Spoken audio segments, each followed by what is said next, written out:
My son Hugh, who's 6.5 in grade 1 and just flourishing now, was diagnosed on the autism spectrum when he was about 3.5 years old.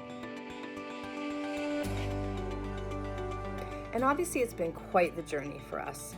As a family, we've learned a lot about ourselves. I've learned incredible amounts about me as a person, as a mother, and we've learned a lot about him, just in terms of how he sees the world and his skill sets and strengths.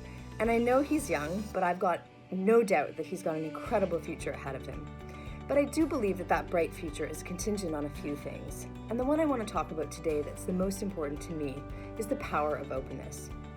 I made a decision very early on after his diagnosis that I was going to be completely open and honest about everything we were going through, from his challenges and struggles, what they meant for us as a family, what they meant for him at school, right down to the emotions that I was feeling as we went through them.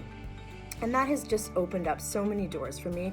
I've not only been able to teach people about neurodiversity and what it means for our society, but I've also had people come and be open with me about their own stories.